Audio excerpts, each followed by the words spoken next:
Welcome to Don't Know Much About, where, as you all know, it does begin with a question. On my show, you hear from journalists, from scholars, lawyers, artists, storytellers, historians. Today, I'm joined by Dr. Olga Kirschbaum-Shirazki, who is a historian. She's also co-founder of the Tel Aviv Review of Books and a visiting fellow at the Tel Aviv Institute. Dr. Kirschbaum-Shirazki is a native of Toronto. She received her master's in medieval studies from U of T and her PhD from NYU in modern European history. Dr. Kirschbaum-Shirazki teaches and consults about Judaism, politics, intergroup and interfaith relations from adult educational initiatives and NGOs. And most recently, and really I've come across her name in the ether space, people writing, scholars, thought leaders on anti-Zionism. She most recently published her book. I think it's her first book. I could be standing corrected. It's called From Anti-Zionism to a New Middle East. And she has also written for other really prominent publications. So Dr. Kirschbaum-Shirazki, it's really my honor and pleasure to welcome you to Don't Know Much About. Welcome, welcome. Thank you so much. It's my pleasure to be here. I'm excited. Yeah, well, let's just jump right in because I was so excited when you told me, and then when also I saw it being posted and shared on Facebook, your new book. Tell me about this book. What prompted you to write it? Just give us some kind of the reason for the book, and then we'll go dig into the actual content of it.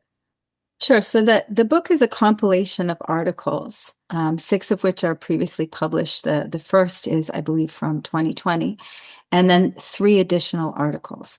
And so the topics of the articles, I can give 2 answers about the book, and the topics of the articles all get into the question of analogies for Zionism. You know, a lot of anti-Zionism is based on false or libelous analogies.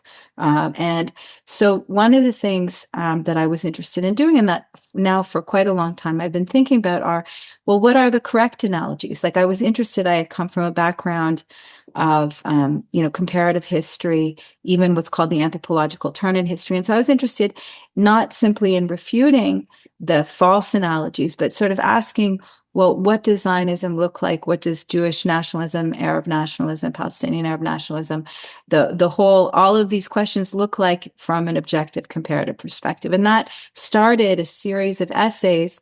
And then after October 7th and everything, it became clear to me that really this was a coherent body of work that needed to be, or that I wanted it to be collected in one volume to go over, these questions and this material.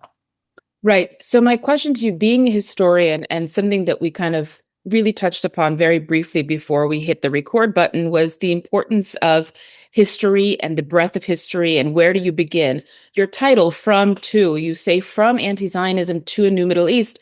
It kind of elides the question of chronology in a way. So tell me about that, from anti-Zionism to a new Middle East. What did you mean by Right. So in addition to a number of historical essays, there are a couple of essays that are more contemporary political commentary. And then the last section is really a series of essays about what can be done.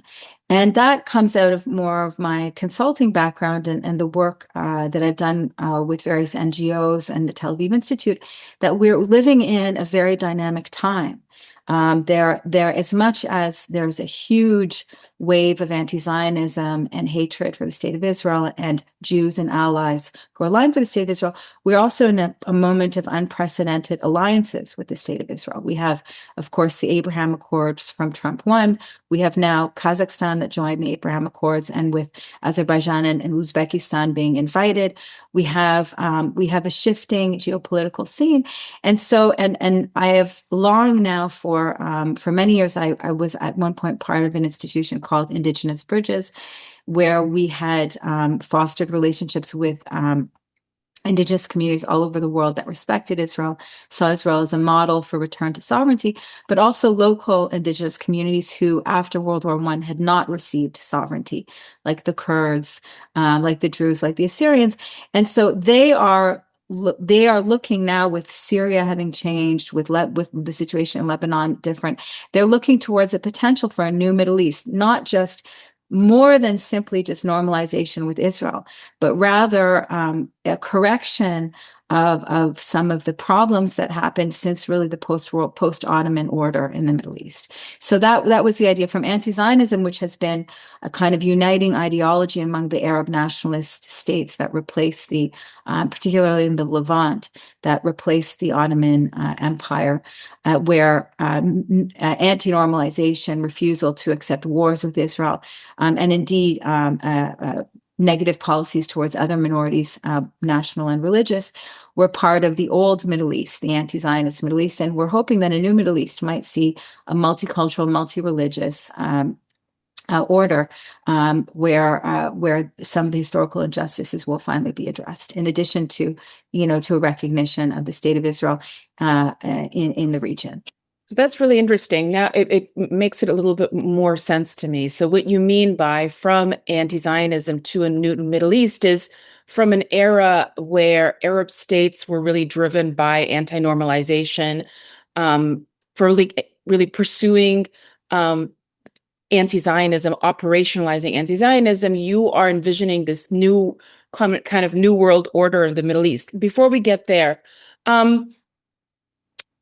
you're not the only one. I've read others who've made the same kind of remarks. I don't know why, but at the moment, Mordechai Kedar's name just pops into my head. That, one of the reasons that it may have been gone so wrong or so awry in the Middle East is that nation states don't really work so well, or kind of these political entities, these European understandings of what a nation state, it doesn't really translate onto the Middle Eastern landscape.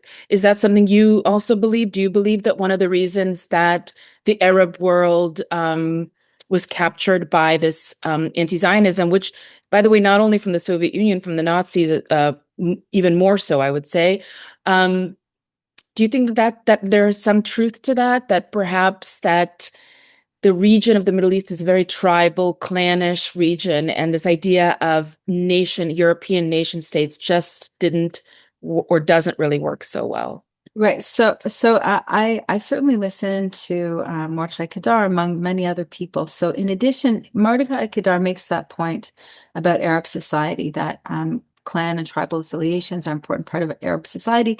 And he makes that in relation to the most successful Arab states. So particularly the states in the Gulf, where it's not a kind of classic French Revolution democracy, but rather there's a political structure that integrates clan identity and etc.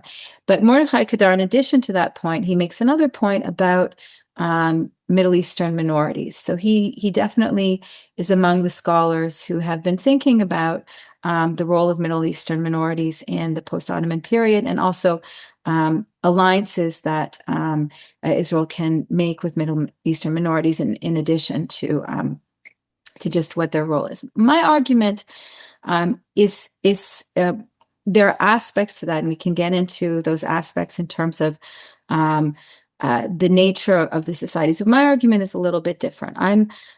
What I'm suggesting, or what I'm looking at, is I'm tracking what happened post-World War I in Europe and what happened post-World War I in the Middle East. That was sort of my starting point. I looked at the Zionist national movement as a national movement, really, that has parallels among the national movements in Europe and to a certain degree also in the Middle East. I mean, we have, in fact, the earliest modern Zionists were influenced by the national awakenings in Greece and Serbia, right? Even before Herzl, you have thinkers that are often called proto-Zionists, but I'm very influenced here by Shmuel Trigano. He's a now retired professor of sociology in Paris, and who wrote a wonderful essay called The Sephardic Convention of Zionism, where he talks about these thinkers who are influenced by the independence movements from the Ottoman Empire, and who develop a fully modern political program, right? It's not simply Jews returning to the land of Israel, but rather how you can you can move towards a state. And one of them, Rabbi Yehuda Alkalai, even modeled his program on the autonomous region of Moldova and Wallachia, which so very quite specific and really an economic dimension to the program, with farming, with a sort of a diplomatic dimension, etc. So when I was influenced by this, I started really looking at modern Zionism in its both European and Ottoman contexts. And there I started developing really over a series of essays where the Jewish national movement was different or the same from national movements in both Europe and in the Ottoman regions, and also where the imperial powers were different and the same, because we tend to forget that Europe was a continent of empires as well, and the Europe that we know, the multinational European Union, is really is largely a 19th century and then post World War I creation. Before that, Europe was divided between the Austro-Hungarian Empire, the Russian Empire, the Ottoman Empire. Of course, Napoleon tries at one point to make his own French empire, right? And also within France and Great Britain, there are other smaller nationalities. And so there's a process of national self-determination that occurs in Europe, and that in a way could have occurred, and this is where could have occurred in the post-Ottoman arrangements, that when you look at the conferences after World War I, you see that the smaller nationalities of the Ottoman Empire and the Levant, and that come to Versailles with their program of national self-determination. And many of them come to this because of genocide, because they come to the understanding, much like the Jews, that really one needs a state in the modern period. So we have Assyrians coming asking for a state.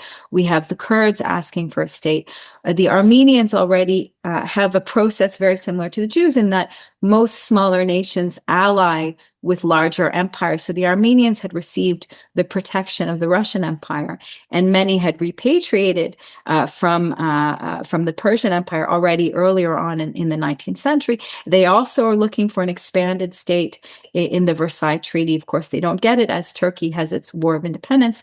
But so we have something not dissimilar to what happens with Central Europe and the new states of Central Europe looking for sovereignty in the post-World War I order, except that in the post-Ottoman arrangements, they don't get it, which is that other than the Lebanese Christians and the Jews, other groups, particularly the Assyrians and the Kurds and the Druze to a certain extent, don't get the sovereignty or the autonomy that they're looking for, or the Armenians also get a rump state compared to. And so many of my essays also look into that, why that sort of divergent paths.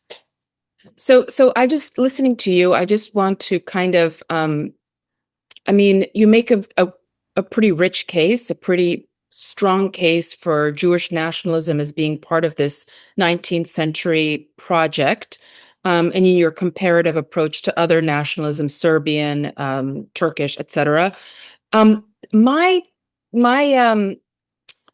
issue is that if you go, for instance, to the BDS website, or if you go to Wikipedia and look up Zionism, the way that they are describing this Jewish national movement is that it is a 19th century European construct, that Jews as a nation didn't really exist prior. And I think it's important. I mean, you're a historian, you've done your work in medieval, but you're a really modern historian, modern 19th and 20th century historian. But there's this there's a desire, I think, not a desire, there's a need rather to reclaim the story of the Jews as, okay, fine, perhaps this idea of self-determination, that type of language didn't exist when Jews were living in the land of Israel during the King of Solomon or King David, or when they had Judea, or when they were tribal. But I think that there's a danger. I mean, there's some truth, obviously, but there's some danger in kind of saying that Jewish nationalism is a 19th century story.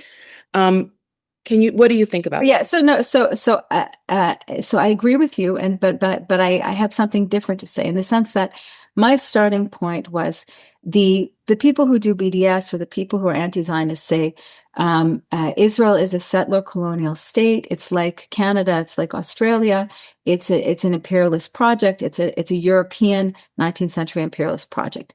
And I said, okay, well, I don't. This comparison makes no sense to me in the sense that the British who came to Canada, right, had their own homeland, and they came to a place to which they had no historical ties, and they came with a very different, both political, economic, and military relationship, right, to the lands that they conquered, compared to the Jews. So that my starting point was and that was in fact my first essay, an essay called Derivative Imperial Nations, which is one of the essays in the book, where I talk about how that the settler-colonial sort of analogy doesn't work at all. And not only that, there's much greater parallel between the British and Canada and the Arabs across North Africa and the Middle East, because the Arabs are a conquering group that who then in the new nations that they create, just like Canada, maintain the religion and the language and the culture of the empire, of the caliphate, long after the caliphate is gone. But in terms of what I'm saying about 19th centuries, I'm saying something different. I'm saying if we look at, so the Jews, like the Assyrians or like the Armenians, right, are an old people who don't have sovereignty for a very long time. And in fact, many of the countries in Central and Eastern Europe also, and we're talking about a millennia of no sovereignty, right? When did the Finns last have sovereignty before they get it in the 20th century, right? They're under the Swedish, they're under Russian control. Right? The same thing for Central Europe. The Slovaks, right, are under Hungarian domination for a millennium, right? So often this chronology, so I'm coming at a different place. Yes, it's a 19th century political movement. What's new about 19th century nationalism is the political structure, right, where it's citizenship. It follows this French revolutionary model especially if it's liberal, with parliaments, etc. But what we find, and what basically nobody talks about, and maybe it's my background as a medievalist, is that all of these European peoples who are in the 19th and 20th century asking for national self-determination, many of them don't have it for hundreds of years, if not a millennia. And they organize in just like the Jews, right? So the Armenians, take the Assyrians. The Assyrians last have some kind of statehood in the Roman period. The Armenians have a brief period in the Middle Ages where they returned to sovereignty after they had in late antiquity and then lost it, and then they lose it again. The Armenians are conquered by basically the same empires, except the Persian Safavid Empire in the early modern period, as the Jews are. Right, so the Assyrians are conquered by so what we have in both Europe and in the Ottoman lands are historic peoples who we know from since antiquity, who organize themselves in national movements in this kind of modern structure. But their language, their national identity, many of them sort of go back to antiquity. And so the Jews are not so different. So this is what I'm doing, is I'm not simply saying I am turning everything on its head and saying, yes, there's a modern 19th century dimension, but this is true of every single national movement, all of which also are peoples that far predate the modern period, right? The Estonians, the Lithuanians, right? So out of curiosity, how many groups successfully created a state for themselves post-World War I? I haven't actually done the count, but if you look within Europe itself, so it's all of the states in the Austro-Hungarian Empire, right? So we have Czechs. So the Czechs are basically under German domination since the Middle Ages. So they become the Slovaks, and then the Slovaks and the Czechs separate. We have Yugoslavia, which then afterwards separates, and then now we have Albania and Kosovo. We have the Baltic, that's 3. So we're looking at over 10 or 12. And if you looked at in the Ottoman lands, if the British and French promises to all of these people who had joined, basically the promise was a quid pro quo for joining the military efforts against against the Ottoman Empire, then we would have seen an Assyrian state, a Kurdish state, and then the Maronite Christian, with possibly some kind of form of Druze autonomy, and then a Jewish state as well. So we would have seen a multicultural, a multinational Middle East. By the way, all of these peoples are, particularly the Maronite Christians and the Assyrians, predate the Arabs and the Jews, right? They in the same way, that we have, have Germans, and they're under the imperial, they're kind of under different empires for an extended period of time. So, but instead, what we have is, whereas after World War I, the Allies recognize the Baltic states, though they don't recognize Ukraine. They recognize the Baltic states, and they recognize the Central European states for somewhat different reasons. They want Central Europe. They want the Germans sort of in their place. And so they do that. And in the case of the Baltic states, it's because with the Russian Revolution, the power of the Russian Empire over these areas was diminished. And so, but in the case of the post-Ottoman era, what really happens is that the Turkish War of Independence puts a real, if you look at between the different treaties, you see the difference before and after. The final treaties, which happen in the 20s, are different than the initial sort of Armenian state borders, and the British and the French basically tell the Kurds and the Assyrians, tough luck. They have an interest in creating the state of Iraq, and they have an interest in positive relations with the Turks and the Arabs, who are larger demographically. And so that persists to this day. So that's why we have a Kurdish national movement, which can barely even maintain autonomy in Syria, right? Even in the power vacuums of the Iraq War and the Syrian civil war, and then the combat against ISIS, the Kurds achieved a kind of political autonomy that they didn't have. And today, that's questioned, because we have a region where the national self-determination of these peoples was not fulfilled in the post-World War I order, unlike in Central and Eastern Europe. Yeah, I didn't want to ask you this, but it's a natural question.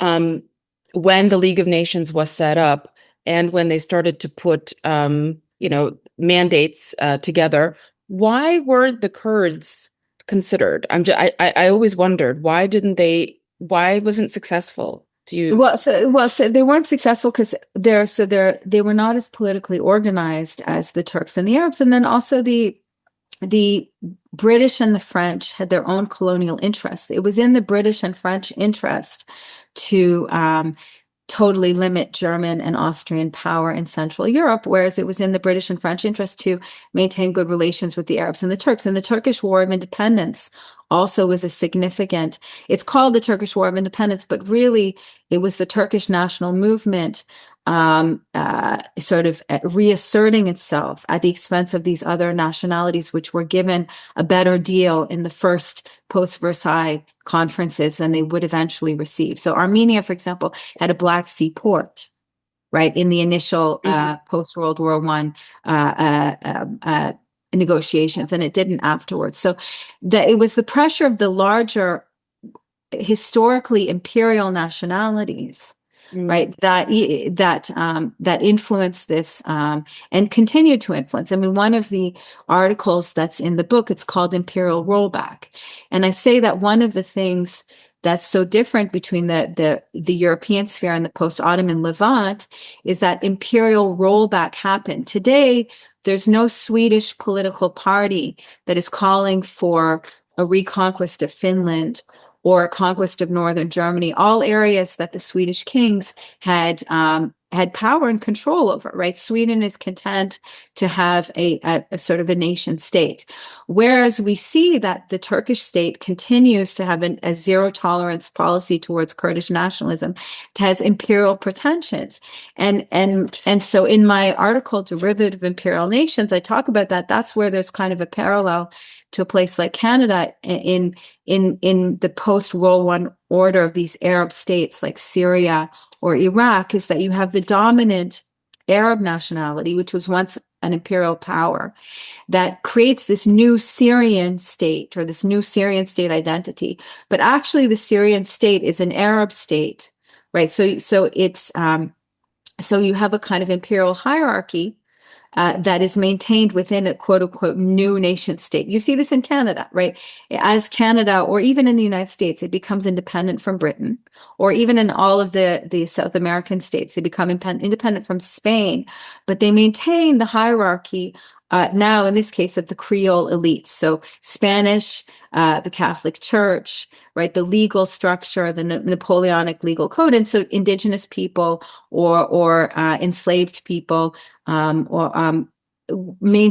remain low in this hierarchy, but it's a new state, or they have somewhat different configuration in this new state, but it's a derivative imperial nation. So one of the things that I develop in the book is the difference between national movements that are really kind of ethnic national movements, peoples who have lived under imperial control that seek sovereignty, historical peoples like the Armenians, like the Assyrians, like the Kurds, even like the Arabs, who within themselves have tribal elements, right?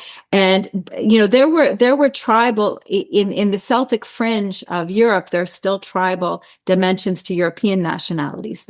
We can address this question of why the European nationalities seem to have a less tribal dimensions to them, and that has to do a lot with the structure of the Roman Empire and also then developments within the Middle Ages. But that structure you see that in the post-World War I Arab League state. Well, the Arab League is later, but what would become the Arab League states are these Arab states, in that you have a dominant Arab nationality, and then these other smaller nations not only don't have national self-determination, but often their cultural linguistic rights are compromised, and then to the point where you get things like Saddam Hussein's genocidal attacks on the Kurds.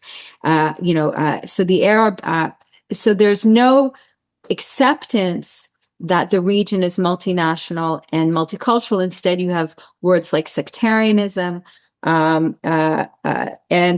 places, and the two places in the post-Ottoman order, post-World War I, that do have some kind of national self-determination or greater power, or Lebanon and Israel, you have continued war. In Lebanon, you have civil war, and in Israel, you have the wars, whether it's the Arab Higher Committee, during the period of the Mandate, or then afterwards, it's all of the Arab states. And then once you have peace with Egypt, then you have the Islamist groups who are fighting. So imperial rollback for me is that the Arab states and the Arab national movements can accept that there are other nationalities in the region, in the way that the Europeans, whether it's the Germans, whether it's the Swedes, less so the Russians. The Russians are the exception to their imperial. They've gone back to a 19th century approach with the annexation of parts of Georgia and then parts of Ukraine and then the Ukraine war. But doing that imperial rollback and accepting that the region is a multicultural, multinational region. And so the Abraham Accords, in fact, are in addition to normalization and the peace with Jordan and Egypt, the Abraham Accords are the biggest kind of push in that direction. And in the case of the Emirates, there's also a theological dimension, for which I have another essay, which sort of deals with Islam's replacement theology vis-a-vis Judaism. Yeah, I mean, I hope that you're right in the sense that there will be one day in Middle East where there will be a multi-ethnic Middle East that will be accepted by the Arabs. I'm not an Islamist historian or Islamic historian or Arab history historian, but I'm just thinking about, I didn't read your entire book, but I read excerpts, and you talk about, frames, the correct frameworks when we approach the complexity of this region. And you identify, certain frameworks just don't work for this region. And I'm not sure if this multi-ethnic diversity kind of framework works in the way that I think you think, because in my opinion, it's not like the Arab world is not aware of an other. They've lived with others. They had a, perhaps not in the, racist construct, but they understood how to manage an other, and that was through demitude, through demi, right? When they had their, caliphates or Ottoman Empire, it's not like they are unaware of the other. They know that there is diversity, but they just don't see it maybe I'm wrong. Maybe they're not capable yet of this normalization of seeing an other that's not an Arab, that's not a Muslim, as an equal. And I think that's part of the reason why this conflict, at the heart of this conflict, as it, is that a Jewish people who were dhimmis dared to be sovereigns on what was once Islamic land. Again, I'm going back to Mordechai Kedar and his idea, something that I learned years ago, this idea of a waqf in Islamic law, that if a territory had once belonged to Islam, the goal is for it to always be under Islamic sovereignty. So I'm not sure how capable the Arab Muslim world is to live in this multi-ethnic state. Thoughts? Right. So I want to the last three essays, including Imperial Rollback, they all have a kind of colon, a necessity for regional peace, but they're aspirational. But I think that there are the seeds of this existing. I want, because I'm ultimately a Europeanist, and I came at looking at Middle Eastern history and Levantine history, and that through the eyes of what I'd known and analogies. Because I started this project by saying the settler-colonial analogy is not the correct analogy. Let's look at what exactly is happening in this region. So my answer to you is that, first of all, it's hard for us to understand today, but many Germans, it was absolutely obvious to them that Central Europe and Eastern Europe would be under German control, right? And in fact, you can see the Nazi project as the last gasp of this, right? That meaning imperialism is very deep in the historically imperial European countries, right? We're talking about 1,000 years. Now these empires didn't always gel, but the Holy Roman Empire, right, is a 1,000-year project, right? And so the Germans, like the Arabs, are a kind of tribal people. And I have an essay about this called The Closest Analogy between the Germans and the Arabs, who are tribal people who live on the periphery of these older classical empires, the Germans, the Roman Empire, the Arabs, the Persian, and also the Roman Empire. They come in at a time of weakness of these empires, and then they use some of the administrative structures of these empires, and then they become vehicles for, in the case of the Germans, Christianization. Right? The Germans are the ones that move all the way across Eastern Europe, which is not Christian it's the part of it that doesn't become Christianized in the Roman Empire in late antiquity. And it's German bishops largely, and to a certain extent also Greek ones on the other, who are involved in this Christianization process. We have the Baltic Crusades. And the Arabs also take these imperial structures, they move across what is the weakened Roman Empire in North Africa, and where the Byzantines and the Persians are fighting, they move across the Levant all the way up into Armenia. And then they spread monotheism, they spread Islam, right? There's a deep structure. So these are old cultures. And in Europe, so if the Germans, right now, of course, it was a very terrible set of wars that got the Germans to finally accept imperial rollback, right? It's after the Nazis had reasserted themselves after World War I what was their big thing? Lebensraum, right? The going to the east, etc. Yeah, so this is a very deep thing. So when I make the analogy to Europe, I'm saying we forget how deep this was in European culture and society among the Germans, among the French. And when you say how deep this was, what is it? I mean the deep, this imperialistic mindset. The mindset that it was absolutely their right to rule over these other peoples and to have as their domain Central and Eastern Europe, right? And so if the Europeans can do that, they can roll back their empires, which they have. Every single European state has rolled back its empires. Yeah. Even to the point where in the case of Great Britain, where or Spain, where you have more, because the empire starts in the state itself, right? Where you now have autonomy of the Catalans, or there's a special technical term in Spain. It's not exactly autonomy. So that essay called Imperial Rollback says we have this, and the chronology kind of maps out. I mean, Charlemagne is the 8th century. Right, where the Holy Roman Empire, and then the Ottonians is in the Middle Ages, right? So imperial rollback, if it can happen in Europe, I am, and it includes with it has a whole religious dimension, that kind of thing.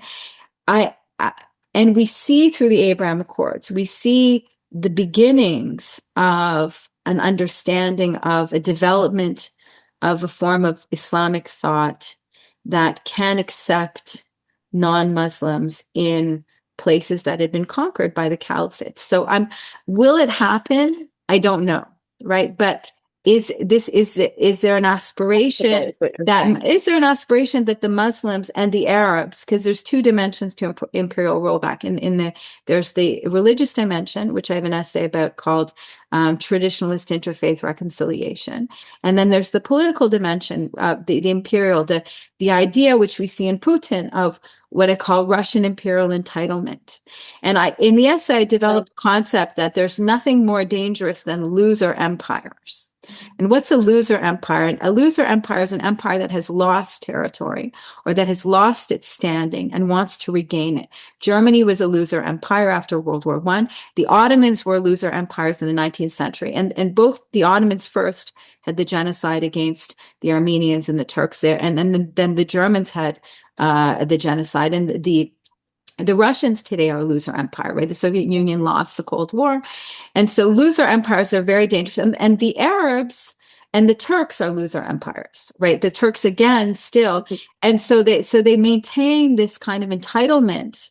And so for me, anti-Semitism and conspiratorial anti-Semitism, or, in the case of the Turks, a kind of conspiratorial anti-Christian or anti-Armenian, is part of the sort of fanaticism of loser empires, and the Islamist, we see that also with. So I developed those ideas in the closest analogy when I look at German and Arab conspiratorial anti-Semitism, and that I develop it in the essay called Imperial Rollback. That's very, very interesting. I never considered it. I want to move to a different conversation, but before that, I still want to talk about your book. As a fellow writer, writing helps me think through things and discover things. So I'm curious, through the process of writing this book, did you discover something for yourself, or did your opinions change about something? Well, I think that yes and no. So I started off with, I came to some of these arguments by my studies, but I really was forced to deepen them. And I think I discovered, one thing is that when you teach European history in the academy, oftentimes there's not enough emphasis on really the whole breadth of Europe. And so for some of these essays, I really delved into like Finnish history, Norwegian history, right? The history of really understanding these smaller nationalities that are living under imperial rule, really thinking about political processes of empire and kingship and developments over time. Like I came of age in the whole time where there's a critique of Eurocentrism. But in fact, what I came to was sort of saying, well, Eurocentrism vis-a-vis the rest of the world. But I kind of flipped it on its head and I said, look, Europe is a tribal place, right? This development from tribe to empire to kingdom happens on the European continent itself. And so rather than it being that there's a model that works for Europe and doesn't work for the rest of the world, actually there are deep structures of political and social organization that exist both in Europe and in the rest of the world, right? We have hunter-gatherers in Europe up until the 19th century, the Sami, in the northern areas. We have tribal confederations. We have non-Christians, right? We have animists all throughout. Lithuania is the last area to be Christianized. It's Christianized in the 14th century, 14th, 15th century. And in fact, we have a sort of animist practices up until much later. So I started really to see Europe not as and so that got me into the political practices. I do want to say, but getting back to the core accusations of BDS, etc. So one of the things that BDS leans on, and it's very much part of the propaganda also, is that the Jews are coming from Europe and they're allied with these European empires. And of course, this was one of the things also that became very clear to me when I saw some parallels, was that all of the smaller nationalities, that's their strategy. Whether it's in Europe itself, you ally with an opposing empire, right? So the Greeks, when they're trying to get independence from the Ottoman Empire, who do they ally with? They ally with the British, right? So this who do the Armenians ally with in order to secure? They ally with the Russians against the Persians. This is absolutely classic. In fact, the Arabs themselves do that, right? They ally with the British. So this is a classic. So it's not. So these national movements in themselves can only regain sovereignty if the empires are exhausted by inter-imperial wars. But other than that, they're playing these empires, and they're playing these empires off each other. In the Serbian case, it's the Austro-Hungarian Empire, the Russian Empire, the Ottoman Empire. There's all kinds of different. So that's the first thing.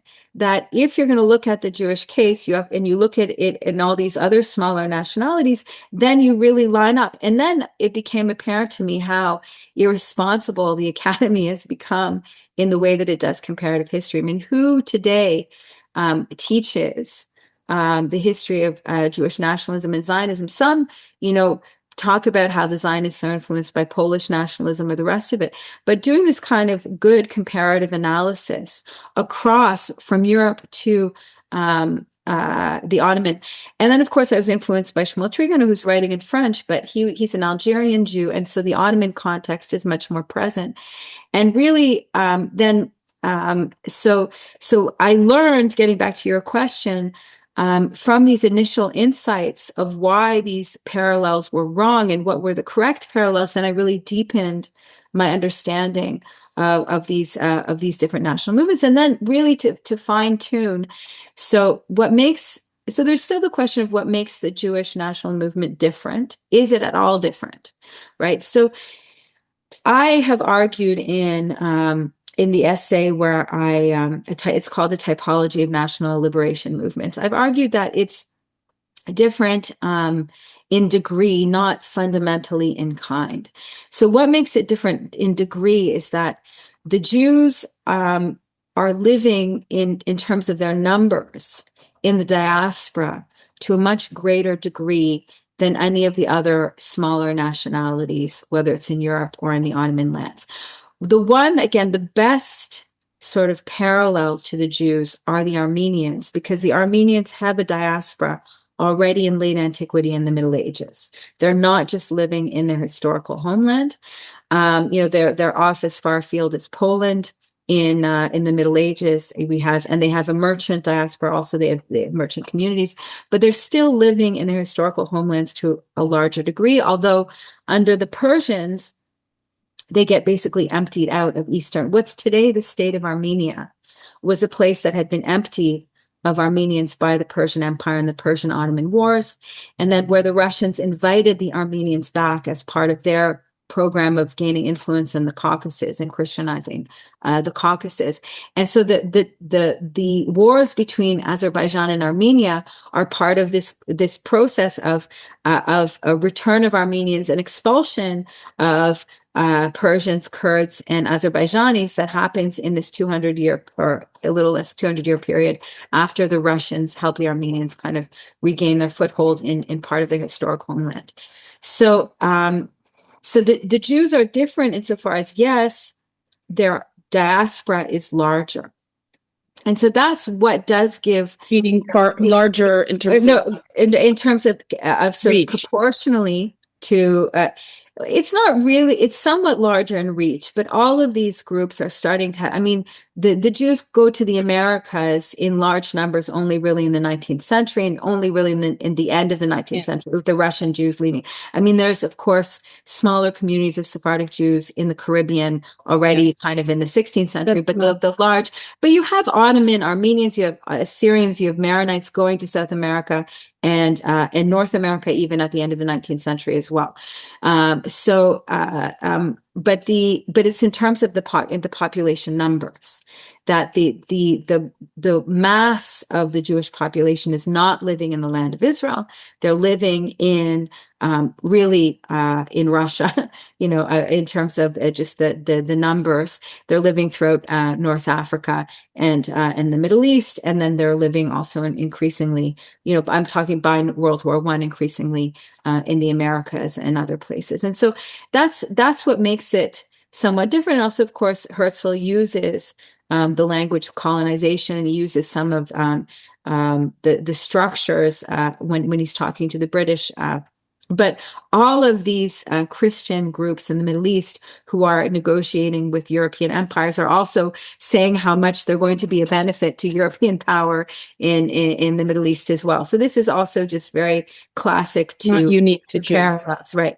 So, but the diaspora element is unique, and except with this Armenian parallel, where the Armenians are brought back under the Russian umbrella to this area that has been repopulated by the Persian Empire, and where there's a majority, right? The Armenians go from being a majority in this region to being a minority, to then coming back again, and the Russian Empire expels them. So you expels the Persians and Kurds and Azerbaijanis that the Persian Empire had placed in that region. So the conflicts. One of my explorations is when you have areas where there's long-term imperial control, you have imperial diasporas, and that really gets me to the development of understanding Palestinian Arab nationalism, right? Because one of the things that that underpins the anti-Zionist rhetoric is that the Palestinian Arabs are indigenous, the Jews are settler-colonialists, and now they're, of course, genocidal settler-colonialists in this rhetoric, and therefore all military aid to Israel has to be stopped. We have to create a one-state Palestine, and of course, understood there is that eventually the Jews will leave, or perhaps will be, for those who are crueler, will be killed, etc. So there's both a question of legitimacy and a question of political program, and it's all taught. So I've given this Armenian parallel, but every area where there's a new state, whether it's in Europe in the post-World War I order, whether it's Hungary, whether it's Czechoslovakia, has imperial diaspora minorities, right? So the Germans, whether it's the Sudeten Germans in Czechoslovakia after World I, there's German minorities in all the way across into the Baltic states, right? And there's Russian today. Latvia has 35% Russians, right? Mm-hmm. So the imperial states have these imperial diasporas. The classic case, of course, in the 19th century are all the Turks in the Balkans. And of course, the Balkan Wars of Independence create all these expelled Balkan Turks who then so why is this important? Because the difficulties that we have in the Israeli-Palestinian conflict, where you have an imperial, what are the Palestinians? The Palestinians are part of the imperial Arab diaspora. When the Arabs conquer the Levant and they conquer North Africa, so part of that conquest is not just administrative, but it's people moving in, right? There are not significant numbers of Arabs in what's the land, the historical land of Israel in antiquity, right? But they say that they're a distinctive group. They're distinctive. Right. So that's right. So that's where I developed the concept of derivative imperial nations, right?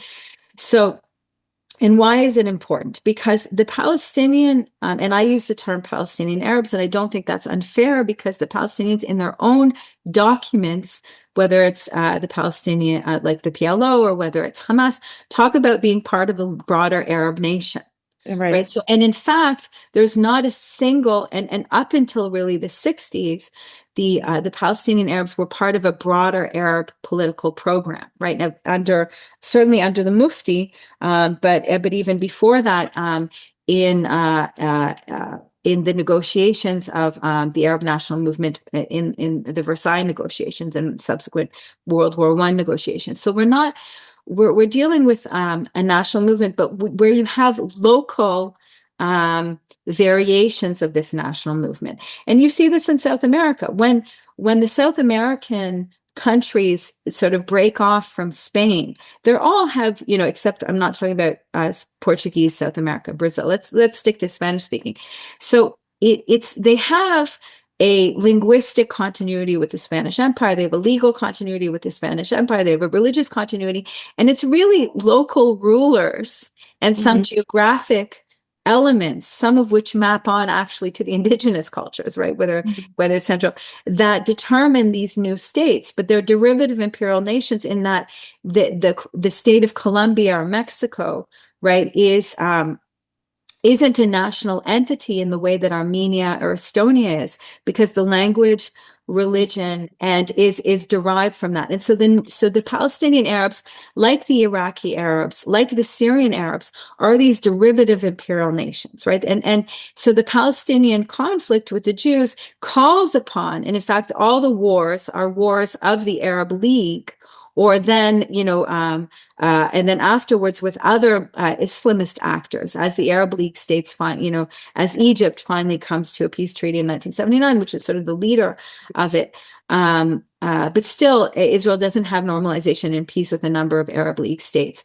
So the Palestinian Arabs have it's not that there is no such thing as a Palestinian identity. It's a local identity, but it participates in this broader Arab national identity. In fact, you find a broader Latin American identity, right? You find, why is there why can culturally people move between Canada and the United States and Australia and Britain, for that matter?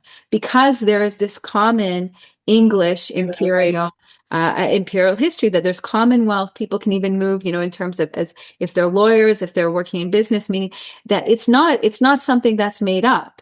Right. And the Arab League, like the Commonwealth, right, or like La Francophonie, or like the Latin American bloc, is this kind of continuity of an imperial element. And so the Arabs, so Palestinian Arabs do have local differences from Syrian Arabs, right, or from Egyptian Arabs, right, or from Gulf Arabs. They certainly have these just as Canadians have differences from Australians and Americans, and yet there is also this commonality. So the argument of Palestinian indigeneity is first, it doesn't follow any reasonable definition of indigeneity. I often give the example that Rashid Khalidi, his family, the Khalidi family, have a library in Jerusalem, and they very proudly describe the history of their arrival from the Gulf, from Saudi Arabia to, it's not at that time called Saudi Arabia, but to Jerusalem, and also that they are a family related to the Prophet. Lineage is very important in Arab society, and many people are proud of their lineage with the Prophet, which is, of course, showing that Arab background. And Professor Mordechai Kedar does talk about the persistence of clan identity, clans that date back to clan identities within the Gulf, but that persist in as Arabs move and colonize, whether it's North Africa or the Levant. So, in this history of Arab colonization of the Levant and North Africa is something we have Syriac documents talking about it, meaning we have documents by the Arabs themselves, and then we have material from the non-Arab populations that are conquered. We know the history of ancient Egyptian, which is today exists only as a liturgical language in the Coptic Church, but was a spoken language, probably in isolated areas up until the 19th century. Right. And we know of the process of Arabization. We understand in the same way that we know of this process in South America. Now, in South America, part of the process of the dominance of Spanish and of the Catholic Church also is because of the demographic collapse of Native American communities with smallpox and things like that. But so I developed this typology of, so it's not that the Palestinian, it's not that they don't have a national movement, but they have a national movement of a particular kind, right? Mm. Of what I call either Creole nationalism or derivative imperial nations. And part of that is the refusal to come to terms then with the indigenous communities that live there. I mean, in Canada, when I was growing up and when I went to school, sort of, let's say from middle school to high school in the 1990s, we learned about First Nations communities and prior to European arrival and a little bit at contact, but then afterwards, we didn't really learn about the Canadian state's policies towards them, which were cruel and unjust. And we didn't really learn about the persistence and the attempted assimilation, all policies which exist in the Arab derivative imperial nations, with two different, with slight variations depending on the community, right? And particularly in relation to the Kurds, where there is demographic depth. The Kurds are a large group. The policies have been quite difficult and vicious. With other smaller communities, the smaller and less politically problematic the community, often the more room there was for some kind of cultural expression. In Syria and Iraq, for example, with the Assyrians, but even there were policies of assimilation and Arabization, so these policies of forced assimilation are classic to derivative imperial nations, and also the unwillingness to accept the pre-colonial peoples in the region. Well, I find that first of all, did you come up with a concept, derivative imperial? Yes. So these are so one of the things that I did in these essays is I'm saying no to the settler-colonial Right. analogy, and then I'm saying which analogies I think do work, and then I'm giving sort of a heuristic. I'm giving sort of names to typologies, structures, parallels. They're not perfect, as most analogies are not perfect. The essay where I do an analogy between Arabs and Germans, we can talk about the fact that there's modernization in Germany that doesn't happen, etc. So there's always differences, but I'm very disappointed in my field in history that there's so many comparative essays. Right. Mm. But so much of these comparisons are so poor. And they're so, and now at this point, they're ideological, they're pseudoscientific. We have now an entire faculty, including, to my chagrin, in Israel studies, that are teaching comparisons and analogies with settler colonialism, et cetera, without exploring any of the comparisons and analogies, that are in the Ottoman Empire, that are in Europe, and not looking critically also at Palestinian Arab nationalism. I mean, I really got into one of the things, that I consider, you and I have talked about this, or you've seen me talk about this, on the deep structures of anti-Semitism. But one of the deep structures of whether it's anti-Judaism or anti-Semitism or anti-Zionism is the failure to look at anyone other than the Jews, right? And then always interpreting the Jews negatively. So I began to really look at and say, okay, well, I'm not a scholar of the Middle East, but I'm interested in learning about Arab nationalism. I want to know how we get to, Lawrence of Arabia, or the Mufti, to Nasser, to Assad, to Hamas, to the Islamic Republic. So I made it, even though I don't read Arabic, right? Whereas I do read German, I do read French, I don't read Russian, but I do have, as a scholar of Europe, ability to read in primary source languages. And for a number of these, I read Spanish, I read Italian, but I don't read Persian or Arabic, but I still have the formation, the skills to look at these national movements, look at these political movements, look at these strategies. I think that the Palestinian Arabs have been extremely astute strategists. Where they have lost on the battlefield, they have been very shown tremendous astuteness and strategic savvy elsewhere, whether it's in law, international arena, communications, and even militarily. The PLO learned from the North Vietnamese and Hamas, and also the PLO taught the Iranians, and the Iranians and Hamas has learned from various techniques of how to wear down a more powerful enemy militarily. Right.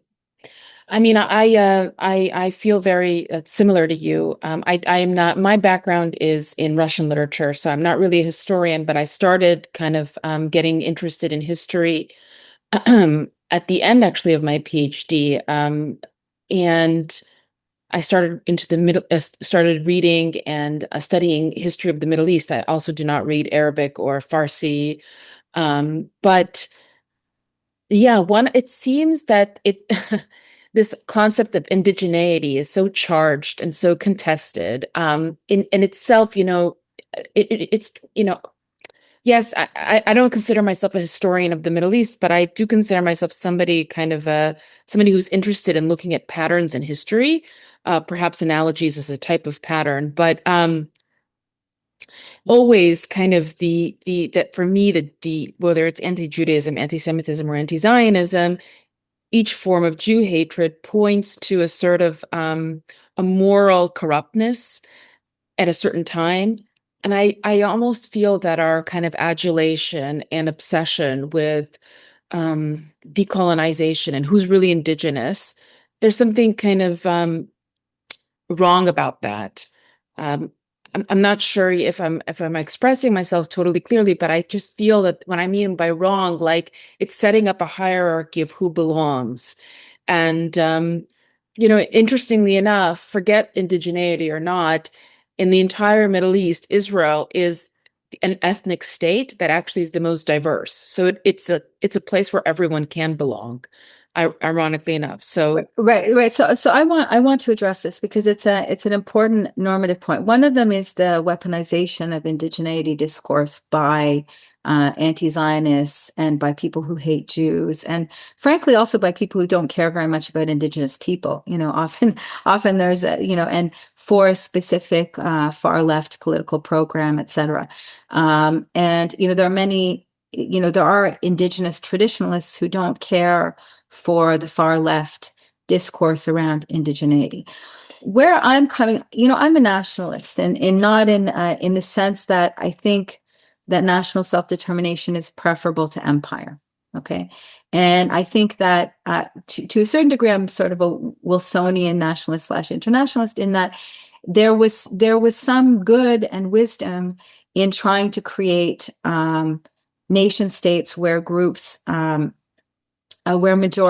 groups that had previously been under imperial control could exert their national self-determination, and that language and custom, there's many layers to identity. There's local city identity and the rest of it, but national identity seems to have a long-term historical element. Like you can't, the people who feel that nations are totally constructed, for me, they always sort of they hit a logical wall in the sense that constructed out of what, right? Like clearly the program of an independent Finland gelled. You had enough people who had a common language or a common identity for which this could make sense, right? And we have kingdoms where there are shared language or shared ideas in the medieval period, or indeed in antiquity. The Jews are fighting a war against the Romans in antiquity. So I am still committed to national self-determination, and I think in places, and I'm committed to imperial rollback, including in the country of my birth, in Canada, which is that imperial rollback can look different in different places. Sometimes so for Indigenous communities in Canada, what it can mean is a cessation of forced assimilation programs, a commitment to recognizing treaties, to giving political autonomy to communities, right? I think it can happen in a responsible and insofar as it can be just form. And And the attempts after World War I to deal also with imperial diasporas. So if you take the case of Czechoslovakia, so there were Czech nationalists who wanted already after World War I for all the Germans to go, right? But the decision was made that the imperial diasporas would have minority status. They would have cultural and linguistic rights. And that's the case today. So for example, Hungarians in Slovakia have cultural and linguistic rights in Slovakia. Russians in Latvia, right, have cultural and linguistic rights. Now, they don't have the right to secede, right? They don't have, meaning there is an understanding that imperial diasporas, this is something that I develop in a number of essays, but I don't give it, but I've sort of, maybe I'll write another essay really getting into this in sort of in a more pointed way, what I call minorities that are majorities elsewhere. So we don't treat the Russians in Latvia, we don't give them, Latvia still is primarily the state of the Latvian people, because there's an understanding that the Russians have their own state. Right. Right. So we had already in the World War I period an idea that we could, from these empires, which created messy demographic realities, we could create nation states that would give to these populations of the imperial diaspora some cultural and political rights, while at the same time understanding that they were minorities that were majorities elsewhere. And therefore, so in this messy post-imperial reality, which includes Canada, which includes the United States, which includes all, we can come to some understanding. So this is a different discourse. This is one that accepts that I value Indigenous people. I value Indigenous culture. I do not support forced assimilation of Indigenous peoples. I think that our world, that there is a normative value in cultural diversity, and that the nation state or political structures like autonomy or minority rights can guarantee that cultural and diversity in a positive way. And I think we have that.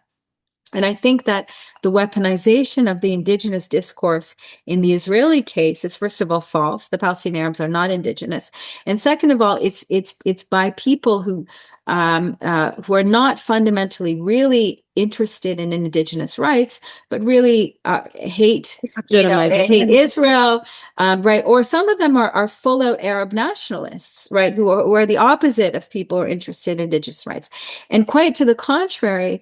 Many indigenous traditionalists who are very realistic in terms of and very clear about the kinds of political gains they would like for their nations, whether it's respect for treaty rights, they look at the Israel with admiration, right? They see Israel as the Jews as a group who had lost their language, their traditional language, except in written form, but who revived it, right? The revival of Hebrew as a spoken language, who regained control over territory where they had lost sovereignty, right? And they did that through buying up land, which is something that some indigenous groups are doing, right? And who had negotiated and their place with tradition and modernity. I mean, we forget what an incredible achievement it is in the state of Israel that we have a Jewish tradition is very much alive, Jewish texts and life. And at the same time, it's a fully modern state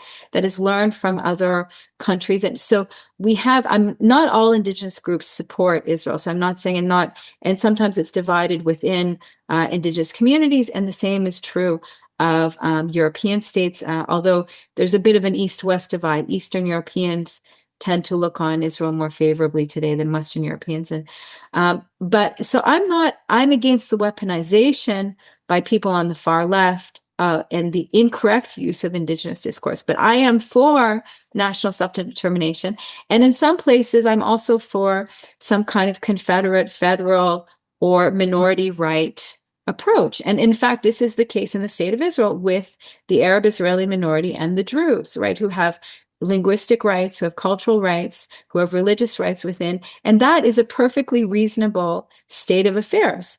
And that is also, by the way, under attack by the far left, that Israel has, that somehow it's completely unreasonable for that there has to be total equality. And this goes back to the minorities that are majorities elsewhere. Do the Russians in Latvia have to have every single right as the Latvians when they have a massive state at the border of Latvia and in fact live in large numbers in Latvia because of an imperial expansion? Right? So yes to cultural rights for minorities that are majorities elsewhere.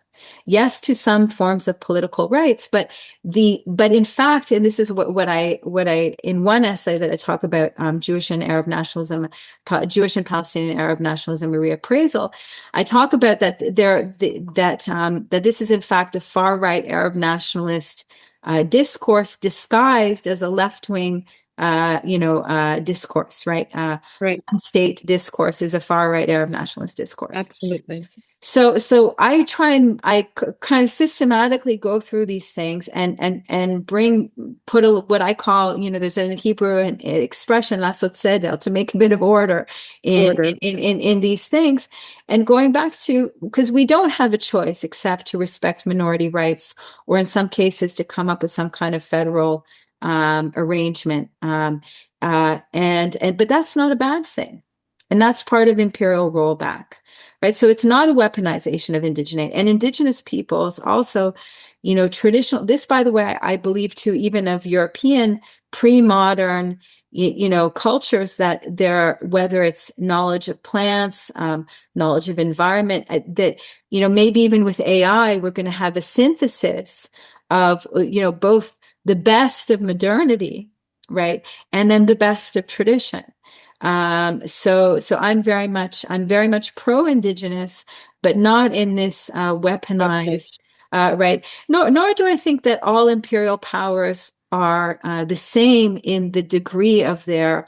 Empire is always a kind of a racket insofar it's the threat of force that creates an uneven political relationship between the conqueror and the conquered. And that, I would rather a world, and I think this is actually the traditional Jewish perspective, that the world of national multiplicity and cooperation is a better alternative than an imperial structure. That being said, there are empires that are better than others, that have a better record than others, that have been, some empires have just gone and destroyed and assimilated, and others taxed. So the book also, in a way, addresses some of that. And then I say loser empires are particularly dangerous form of empire, and the modern period particularly genocidal. Well, this was a really fascinating conversation. I've learned a lot. I did order your book. I can't wait to read all of it. It's on Amazon. It's paperback. I ordered the paperback version. I don't know, is there a hardcover? No, it's just paperback. Amazing. I'm really looking forward to reading it in its entirety. I want to thank you so much. And before we go, anything that you want to share about future projects or other projects that you're working on right now? Yes. So I have another book that's coming out, I hope, in in the near future, which is developing universal ideas within the Jewish tradition. So so often Judaism is viewed as sort of a tribal religion, and that's true insofar as it, there's a lot of focus of Jewish laws on the Jewish people, but there's actually kind of a parallel to modern human rights law, insofar as there's kind of a national legal path, and then there's a kind of international path through human rights, right? Human rights are smaller number than national laws. So I there's a Jewish universal legal tradition. It's called the Seven Noahide Laws, and it's a legal tradition that was actually of interest to some European thinkers in the early modern period, particularly in Great Britain. And so I think about that, and it's mainly prohibition. So I develop a book which says, I developed a sort of series of essays on whether this Jewish universal legal tradition has any interest for us in the modern period today, if it has anything to contribute to our contemporary global reality. So that's the new book that's coming up. It's fascinating. It's also fascinating because I think of, and maybe this is not something you're thinking of, but I always think of the tension between particularism and universalism. And it seems that you are trying to say that the Jews have a universal message to deliver to the world. Yes, so the Jews also have a universal message, but it's a universal message which allows still for multiplicity. That's what's interesting about it. So not unlike, that was also the program with human rights. Human rights was not supposed to flatten all cultural differences. Rather, it was supposed to say, we want cultural differences within a certain framework. Right. So now Right. I have a whole critical discussion of human rights and the ways in which human rights have ballooned and have become sort of related to more hegemonic projects. But I think that the Jewish universal tradition, that's one of the elements that's interesting about it. But people will have to wait for the book and where I sort of flesh out and develop these ideas. Well, thank you. That sounds really interesting. So, thank you again for joining me on this special episode of Don't Know Much About. Thank you, everyone. As you know, it always begins with a question. If you like what you heard today, please like, share, subscribe to my channel on YouTube, Spotify, and Apple Play. And please read and get Dr. Kirschbaum-Shirazki's book. Thank you, Naya.